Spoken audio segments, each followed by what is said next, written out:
हमारे साथ इस वक्त मौजूद हैं रामकृष्ण चौरसिया। इकलौता शख्स रामकृष्ण ही हैं जो कि ज्योति से भी लगातार बातचीत करते हैं और आलोक से भी लगातार बातचीत करते हैं, और कहीं ना कहीं रामकृष्ण चाहते हैं कि दोनों फिर से एक हो जाएं। जी, बिल्कुल। रामकृष्ण, बताइए, पहले आखिरी बार दोनों की कब बातचीत कराई थी आपने?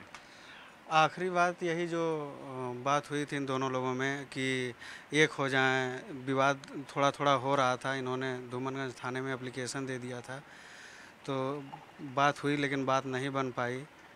उसके बाद से यही था कि बच्चों को मिलने दिया जाए। वो दोनों बच्चियों से मिलने के लिए काफ़ी परेशान थे, जिसलिए हमने भी रिक्वेस्ट किया कि मिलने दिया जाए, बात करने दिया जाए।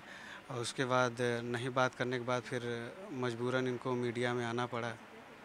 रामकृष्ण इकलौते ऐसे शख्स हैं जो आलोक के बचपन के दोस्त हैं। मतलब अब आलोक के बारे में जो कुछ भी है, आज जो कुछ भी कोई जानता है, तो आप समझ सकते हैं कि जो बचपन के दोस्त होता है उससे कुछ छिपा नहीं होता है।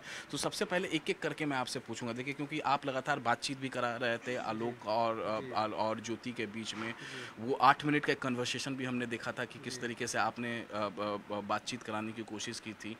मुझे एक बात बताइए, सबसे पहली बात, जी, जो ज्योति ने आरोप लगाया जी। कि सफाई कर्मचारी था ये, लेकिन झूठ बोल के ग्राम पंचायत अधिकारी अपने आप को बता दिया था, जी। झूठ बोल के शादी हुई थी, इस बारे में ज्योति से आपकी बातचीत हुई, आलोक की आपकी बातचीत हुई?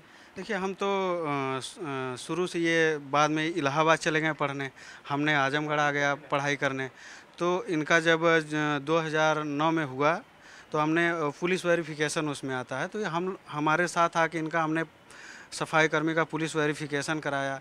वो इलाहाबाद रहते थे, यहाँ का मैनेजमेंट हम और एक दिनेश मौर्य थे वो देखते थे, घर पे जितने भी कार्यक्रम होते थे। तो हमने शादी कार्ड हम ही लोगों ने छपवाया था, उस पर कहीं जिक्र नहीं था। जानते ही हैं फोटोशॉप का ज़माना है, कोई कहीं से लिख के चीट कुछ भी चेंज कर सकता है। तो शादी वाली बात उस समय सबको क्लियर थी। हालांकि ये दूर की रिश्तेदार भी हैं ज्योति मौर्य, जो इनके एक चाचा हैं घनश्याम, उनसे डायरेक्ट रिलेशन था इनका। उन्हीं के माध्यम से शादी हुई थी। इनके एक चाचा इनके जस्ट बगल में दरोगा थे, चिरई गांव के पास जो थाना था। हाँ, पहले सिपाही थे, फिर वहीं पे दरोगा हुए। तो सारी चीज़ें क्लियर थी। हम ही ने उनका वेरिफिकेशन कराया। पुलिस वेरिफिकेशन जाता है, कलेक्ट्रेट से जाता है, हमने कलेक्ट्रेट में रहा है। तो ये चीज़ें पहले से ही 2009 से ही क्लियर थी कि हाँ, ये सफाई कर्मी हैं। आखिरी बार आपकी ज्योति से कब बात हुई थी? आखिरी बार हम फेस टू फेस गए थे इलाहाबाद। इनका जो आलोक के पापा हैं, इनका पैर फ्रैक्चर हो गया था, तो इनके आवास पे हम गए थे देखने के लिए। तो वहीं पे दोनों लोग थे, ठीक ठाक था सब कुछ। कब की ये बात है? ये लगभग 1.5 साल पहले की बात है। तो तब मामला सब दोनों में एकदम हाँ, हाँ, कूल था, उस कोई समय लड़ाई कोई झगड़ा नहीं? ऐसा लड़ाई झगड़े की बात नहीं थी। इन्होंने भी हमसे अच्छे से बात किया, पहले की तरह लोग ये भी मिली। और उन लोगों ने भी काफ़ी, हम लोगों रिस्पेक्टफुल फैमिली थी। हमेशा गांव में भी लोगों की रिस्पेक्ट किया करते थे। जैसे जो आलोक के पापा हैं, ये बछवल चौराहे पे बस जाती थी बनारस की। कोई लड़का जाता था, पूछते थे क्या करने जा रहे हो बेटा। अगर कोई पढ़ने जा रहा है तो उसको 100, 500, 1000 रुपया दे देते थे कि जाओ अच्छे से तैयारी करना। तो ये था। तो मुझे मुझे एक बात बताइए, जब आखिरी बार फोन पे कब बातचीत हुई थी? आखिरी बार ये लगभग 2 महीने हो गए हैं। तो वही जो कन्वर्सेशन जो चला। आप कौन कॉल जी, आपने करवाया था जी, ज्योति और आलोक दिनेश और के? हमने हाँ कराया था। हाँ, तो जो कौन कॉल कराया था, जी, जी। उसमें क्या आपने उस समय ये बात निकल कर सामने आई थी कि सफाई कर्मचारी ग्राम पंचायत अधिकारी नहीं, झूठ नहीं, बोल के शादी? ऐसी कोई बात हमारे सामने वो ये बात कही नहीं सकती, क्योंकि उनको क्लियर था कि ये सफाई कर्मी हैं। उनको तो पहले से भी पता था और बाद में भी पता चला। ये सब मनगढ़ंत बातें हैं। वो जो कन्वर्सेशन था, आप उसमें सफाई कर्मी की कोई बात नहीं, लेकिन उन्होंने एक बदतमीजी भरी बात कही थी। उनके पिता को बाप कह रही थी, बाप बाप कह के बात कर रही थी। और ये कह रही हैं कि तुम सफाई कर्मी हो, तुम्हारे मन में वही कूड़ा उठाते हो, कूड़ा भरा। ये सब उनकी तुच्छ मानसिकता का प्रमाण था। तो आपने रोका टोका उनको? जी, हमने मना करना चाहा, फिर उन्होंने फ़ोन कट कर दिया। क्योंकि ये देखिए, ये जो बातचीत थी ना, ये कन्वर्सेशन जो थी वो पूरा मैंने सुना, 8 मिनट के करीब ये तकरीबन ये कन्वर्सेशन थी। पहले तो ठीक से होती है, फिर चिल्लन चिल्ला उसमें शुरू हो जाती है दोनों तरफ से। ज्योति भी उधर से बोल रही हैं, उधर से आलोक भी बोल रहे हैं, बीच में आपका कभी कभार आवाज़ आ रही है।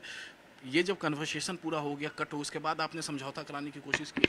नहीं, उसके बाद अब हमारा नंबर ब्लॉक है, तो इसलिए हम 1-2 मैसेज किए, मैसेज सीन हुआ लेकिन रिप्लाई नहीं आया।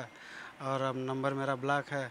हम आज भी उनसे रिक्वेस्ट करते हैं कि वो उस आदमी के पास न जाएं, क्योंकि सौतेला बाप सौतेली बेटियों को कभी बेटी नहीं मानता है। आप भी देखते हैं ज़माने में कि कितनी गंदी नज़र से देखता है। इस चीज़ का बस ख्याल करके उसके पास प्लीज़ आप न जाएं तो अच्छा होगा। हर सौतेला बाप अपनी सौतेली बेटियों की ज़िंदगी बर्बाद करता है और उसे बहुत ही गंदी निगाह से देखता है। तो इस बात का आप हमसे बेहतर आप जगह जगह देखती हैं, आप खुद न्यायालय भी संभालती हैं और कार्यालय भी संभालती हैं, देखती रहती हैं। तो इस चीज़ से उस आदमी के पास प्लीज़ न जाएं, क्योंकि उसके 4-6 अफेयर पूरे दुनिया देख रही है। हर साल शादी कर रहे हैं, देखने में आ रहा है। तो ये सब चीज़ें ना हो तो अच्छी रहे। आप आलोक ने कभी अपनी अपनी बातें आपको कही कि कब से लड़ाई झगड़ा कैसे शुरू हुआ, कैसे मनमुटाव शुरू हुआ, कब से वो अलग रह रही है? जी, ये एक बार बताएं कि जो सरकारी आवास था वहाँ पे, तो उस आवास पे इन लोगों को आपत्तिजनक हालत में देखें। तो कौन सा सरकारी आवास? जो एसडीएम का सरकारी आवास होता है, उस समय ये इलाहाबाद ही थी। तो उस समय नहीं बताएं, ये बहुत तकलीफ़ में थे आलोक जी, लेकिन बता नहीं रहे थे, किसी से भी नहीं कुछ शेयर कर रहे थे, काफ़ी तकलीफ़ में रह रहे थे। जब ये देखें कि ये लखनऊ गई, वहाँ भी यही चीज़ था। और फिर इनको व्हाट्सअप चैट पे मिला कि हमें ही मारने की प्लानिंग की जा रही है, तब ये मजबूर होकर, और बच्चियों को न मिलने दिया गया, तब ये मजबूर होकर सामने आए सबके सामने कि अब अगर ये मीडिया में इतना नहीं फैलता तो शायद ये आज ज़िंदा भी नहीं रहते हैं, जिस हिसाब से प्लानिंग चल रही थी। और रही बात, एक सबसे बड़ा इल्ज़ाम वो लगा रही है कि दहेज की बात, तो धूमनगंज थाने में झलवा इलाके में जो इनका मकान बना है, उसकी रजिस्ट्री में आप देख लीजिएगा पैसा कहाँ से ट्रांसफ़र हुआ है। आलोक के पापा प्रिंसिपल से रिटायर हुए थे, उन्होंने अपनी सारी कमाई 40 से 50 लाख रुपया ऑन रिकॉर्ड खाते में ट्रांसफ़र किया है इनको। उसके खाते में ट्रांसफ़र किया, उस पैसे से ज्योति के नाम पे उन्होंने ज़मीन ली। चाहे होते हैं तो अपने नाम से लेते हैं। ये प्रयागराज में लिया गया है? जी, प्रयागराज। ये कब लिया गया है प्रॉपर्टी? ये थोड़ा टाइम हो गया, एग्जैक्ट मुझे याद नहीं है। एसडीएम बनने के बाद? जी, एसडीएम बनने के बाद ये ज़मीन ली गई है, जो कि इनके पापा के रिटायरमेंट की कमाई इनके खाते से ट्रांसफ़र की गई है। और उसी ट्रांसफ़र वाले पैसे को ही उसमें जिक्र भी किया गया है बैनामे में, और ये उल्टा इन्हीं पे इल्ज़ाम लगा रही हैं। ये तो हर गरीबों और बेसहारों के लोग पैसा देके खुद सोचते हैं पढ़े लिखे आगे बढ़े। आखिरी बार आप क्या कहना चाहते हैं ज्योति से? ज्योति से दोबारा मिलने की कोशिश करेंगे? ये जो जी बिल्कुल मिलने की कोशिश करेंगे। हमें उनसे काफ़ी प्यार मिला है और उनके पूरे परिवार से हमेशा मिलता रहा है। ये हो सके तो आप प्लीज़ कम बैक हो जाइए। और आखिरी बार आपकी बातचीत आलोक से तो हमारी लगभग डेली बात होती रहती है। कब आज नहीं हुई, कल हुई थी, परसों हुई थी। लगभग कह रहे थे कल वो बात हो रही थी, बस परेशान है काफ़ी, बच्चियों को लेके बहुत ज़्यादा चिंतित हैं। बच्चियों को भविष्य के लेके उनके पापा, पूरा परिवार सिर्फ बच्चियों को भविष्य को लेके बहुत ज़्यादा चिंतित है। उनके साथ फैमिली कोर्ट में ये मामला कब पहुंचा? फैमिली कोर्ट में जब इनसे ये तलाक मांगी, इन्होंने देने के लिए नहीं तैयार। 3 महीने, 4 महीने, 6 महीने? हाँ, 3 महीने की बात है। 4 महीने पहले से ये मांग रही थी। उसके बाद जब इन्होंने तलाक नहीं दिया तो इन्होंने फैमिली कोर्ट में और इनके 4 लोगों के ऊपर एफआईआर करा दिया, जिनके बाद इन लोगों ने मुचलका भर की ज़मानत ली।